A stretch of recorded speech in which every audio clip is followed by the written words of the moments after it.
swept by the Houston Astros.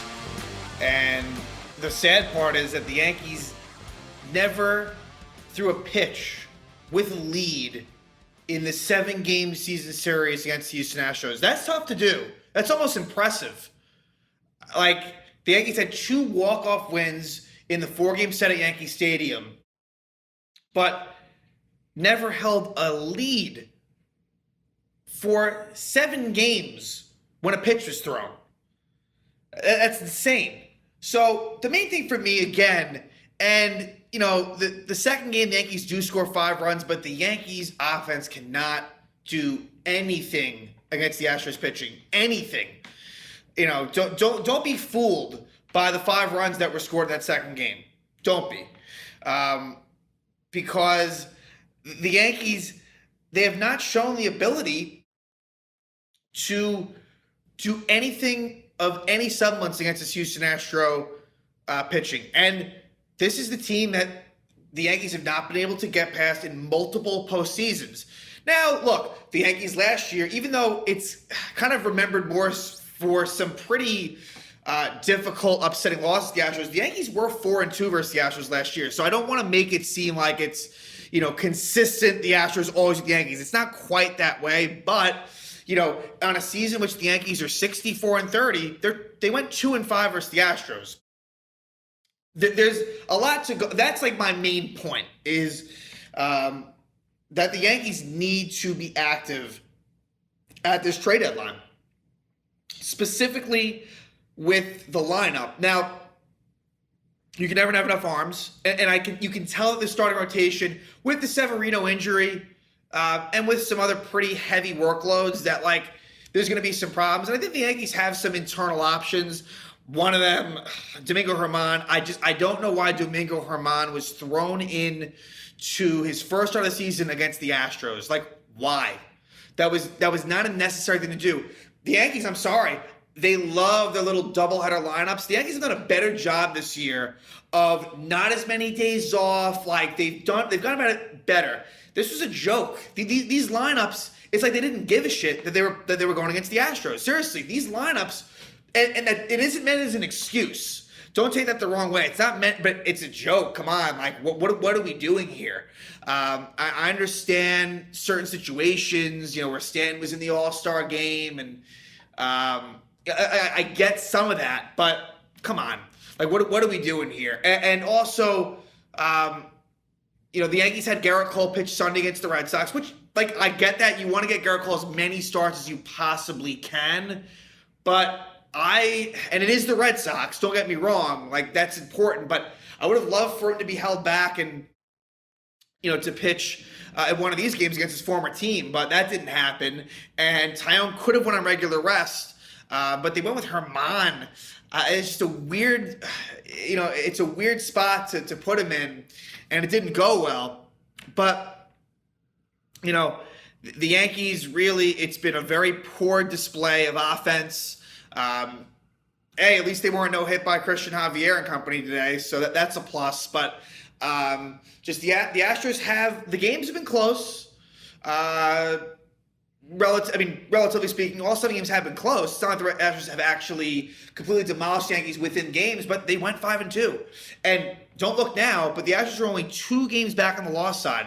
And if the Yankees want to have any chance at all of winning that ALCS, you better believe that series better be at home. So the Yankees, let's forget about all this record crap and this historical. Look, the Yankees will likely end up with a very good, well over, maybe well strong, but pretty decently over 100 wins. So it's going to be a good, season, in the historical ranks. But let's forget about that for a second. The Astros are right behind the Yankees. So, and I do believe, especially in a 2-3-2 format, in other words, games 1 and 2 at home, 3, 4, and 5 on the road, 6 and 7 at home, you want that. You definitely want that. The Yankees lost 2017 and 2019 where the Astros had home field. 2017 specifically was really important. If the Yankees had home field in that series, there's a very good chance the Yankees go on to the World Series. I think if you're a Yankee fan, you should be upset about this. And it's a unique set of circumstances. Like I said, the doubleheader, the Yankees threw out lineups that were not grade A at all. And also, it does suck that the first week of the season was delayed due to a lockout. So you had that single game against the Astros a few weeks ago. And that game kind of felt like game one of today's doubleheader. Very similar, except this time the Yankees did tie it up. But, yeah, I really feel like that hurt, the fact that you had this doubleheader. But hey, like, who's to say you couldn't put out a better lineup? Like, why are you sitting, like, you just lost the first game. Why are you sitting Rizzo and LeMahieu in the second game? And Joey, like, why is Joey Gallo still on this team? What is Joey Gallo still doing on this team? Like, it's pointless. Like, he's not the reason why you lost, but he certainly didn't fucking help. 0 for 3 with a walk. That's the classic Gallo line. 0 for 3 with a fucking walk. So Gallo plays game one, does nothing. So I thought there was a little bit of going through the motions. And look, Aaron Boone after the game, he said, like, what is done in the postseason is most important. Like, if the Yankees, let's say, somehow went 7-0 in the regular season, if they lost in the playoffs, the Astros, then you know, their success in the regular season would be nothing. You're right about that, but I hope that Brian Cashman and company, you know, really understand what's going on here and know that the Yankees is presently constituted. I'm sorry. I don't think that they would win a best-of-7 game series against the Astros. Could they? They could. Would I feel comfortable about it? No, not at all. So I think it's imperative that the Yankees make multiple trades of significance to really bolster this team. Because here's the fact of the matter. This is a good Yankee team that could certainly win a World Series this year. That's why, you know, you should go for it. I'm the type of fan that, you know, if I don't feel like my team is close, I would maybe be a little bit cautious. But I am of full belief that you want to add at the deadline as much as you possibly can, because the Yankees are close.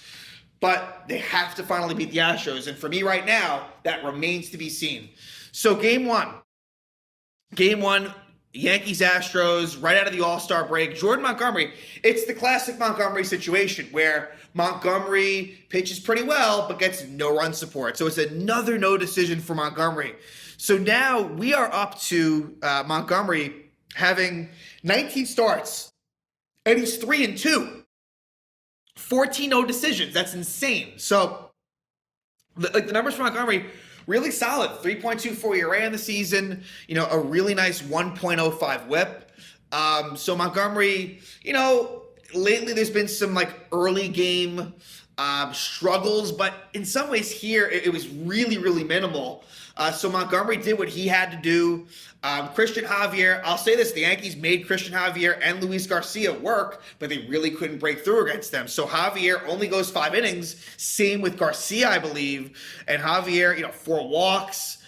There was a hit by pitch as well. Javier's command wasn't there, but he kind of limited the big mistakes. So, you know, in this one, no Josh Donaldson, no Giancarlo Stanton, no Isaiah Kiner-Falefa. This is just to start that those guys didn't play. No Tim Locastro and no Kyle Higashioka. All those players would start game 2. So first inning, and keep in mind that no Yordan Alvarez in game 1. So as it turned out, game 1 was the more winnable game.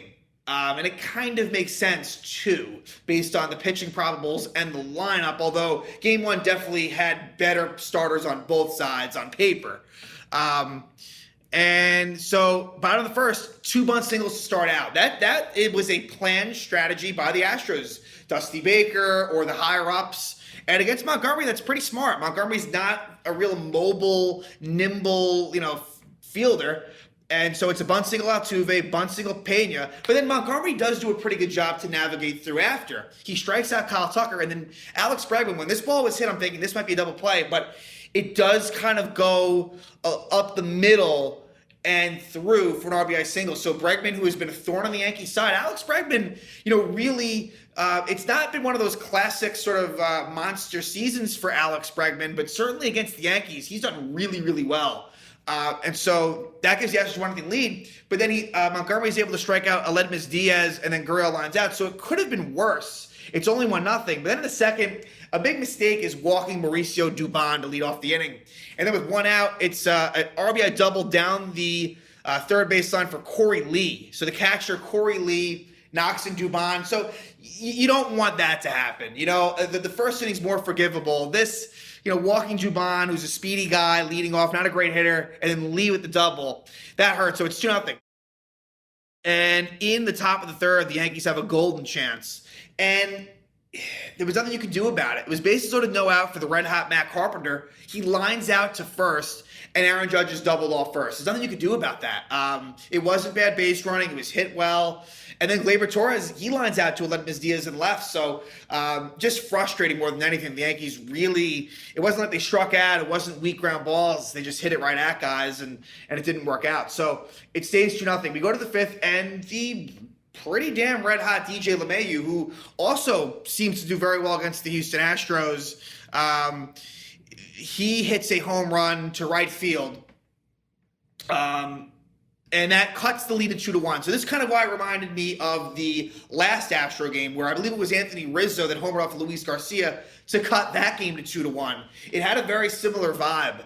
So LeMahieu hits that home run. Montgomery pitches into the seventh. Mind you, like I said, Javier goes 5 innings. Phil Maton pitches the sixth. Ryan Stanek pitches the seventh. And in the bottom of the seventh, Albert Abreu comes on in relief, gets a double play. And then Abreu, after Rafael Montero pitches a scoreless eighth, he goes 1, 2, 3 in the bottom of the eighth. So Albert Abreu, the former Astro farmhand, actually, really did a very, very good job. He's been a good Yankee, and I'm so glad they brought him back.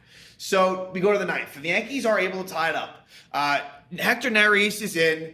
Ryan Presley out, paternity leave. Didn't matter, though. Astros won both. Not that Presley has the best success against the Yankees to begin with, but Aaron Hicks with a 1-out single. And for Aaron Hicks, the at-bats have truly been better. I'm still not an Aaron Hicks fan. Would never claim to be, but he has been better lately, especially from the left side. So Hicks with a 1-out single. Giancarlo Stanton pinch hits for Jose Trevino and grounds out. So the ground out leads to a runner on second, 2-out. And to be honest, Jeremy Pena probably could have tried for the double play. It would have been tight. He takes the safe out at first. So Connor Falefa pitches for Marlon Gonzalez, which was interesting on a few fronts. You could have theoretically left the lefty Marlon Gonzalez up. He was 2 for 5 lifetime off for Neris, or you could have went Josh Donaldson, but they go Connor Falefa.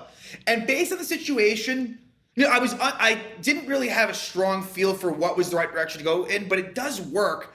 He does somehow find a way to get it through the shortstop hole. It goes by Pena into the outfield, a game-tying RBI single for IKF, and the Yankees are tied up at 2. Then Joey Gallo walks, and then unfortunately DJ LeMahieu grounds out, so it stays tied, and Michael King comes on to the ninth. Michael King, who's been red hot, gets into some early trouble. It's a single for Alex Bregman, and the real big blow, a double for Aledmys Diaz. You can't let that happen. But he almost pulls a Houdini act, almost being the key word. Yuli Gurriel strikes out. Dusty Baker pinch hits Yordan Alvarez, which was an interesting call because that was an easy, automatic, intentional walk. So now it's bases sort of 1 out, and King strikes out Chas McCormick. So you're thinking, all right, here we go. King might get out of this again. But it doesn't happen. And it's J.J. Matichevich, who, if you remember, homered off a Cole at Yankee Stadium earlier in the season. Matichevich is able, and this is an outside pitch, he's able to sort of poke it towards Connor Falefa in a similar spot to where Connor Falefa had his single the inning before. It's perfect placement, and there's nothing that Connor Falefa could do. He tries to throw to second. No one was there to cover the base. Like I said, it was, King. You can blame him for the early inning struggles, but he really did as good as he could to get out of it, and the Astros win 3-2. That is now 5 walk-off losses on the season, all on Jordan Montgomery starts. It's just been really, really bad luck for Jordan Montgomery and the team. There's been some tough losses when Montgomery starts. It's pretty weird how those statistics happen, but they do. And the Astros win at 3-2. Let's head to game 2. And I was disappointed in seeing this lineup. The fact that LeMahieu was out, Rizzo was out, come on.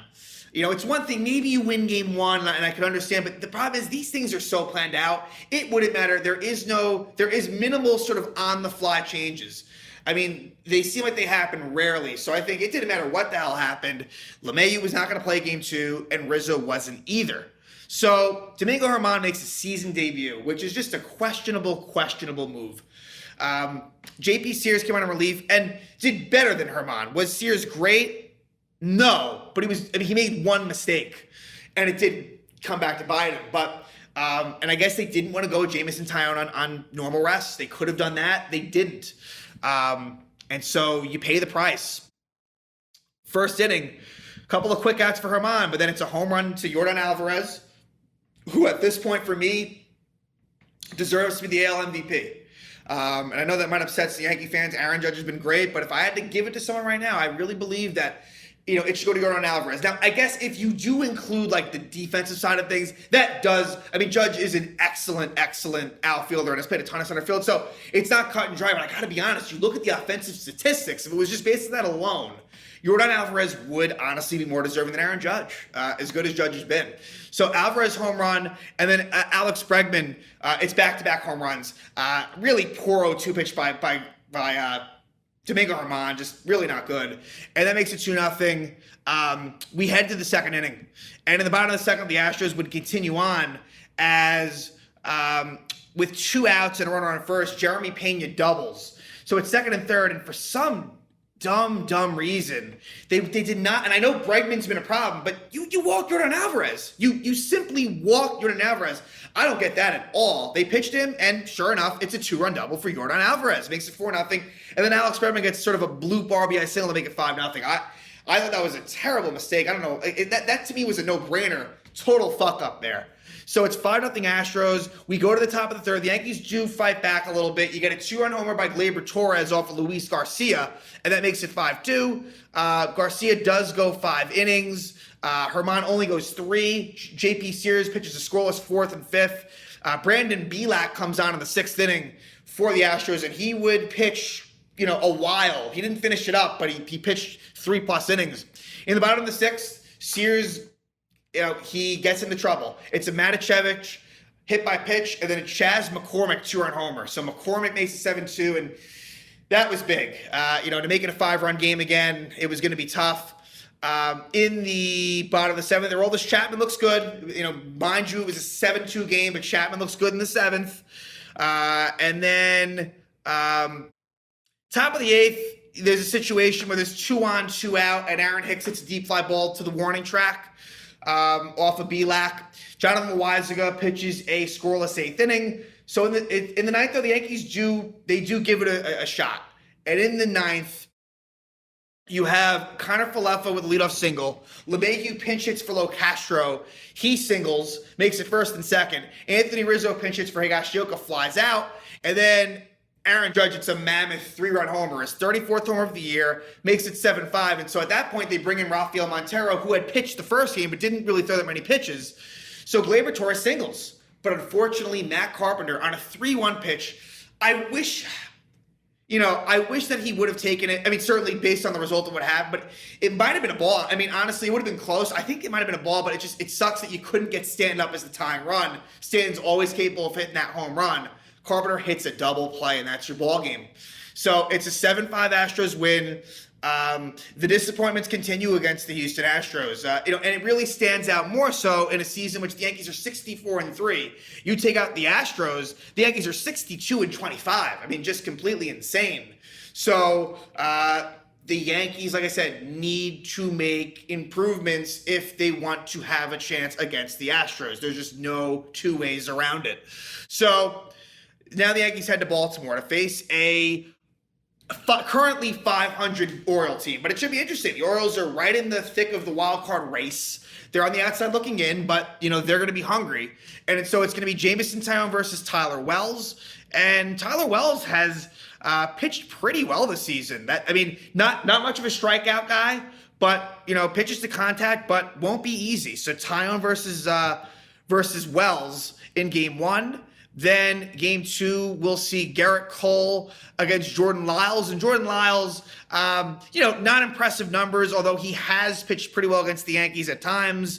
You got to think advantage Yankees in that matchup. And then the third game will be Nestor Cortez against Dean Kramer. And the Yankees have seen Dean Kramer before. Kramer just recently came back from injury, and he's had some relative success so far this season. So, this is one of those series where, would be happy with taking 2 out of 3. The Orioles have hit a point where they're playing pretty well. It's a division opponent. So, I'm not looking for a sweep. Winning 2 out of 3 would definitely be good. But the bigger thing is that the Yankees need to find a way to, slay the dragon, as Aaron Boone termed it, and find a way to really beat this Houston Astros team if they meet up come playoff time.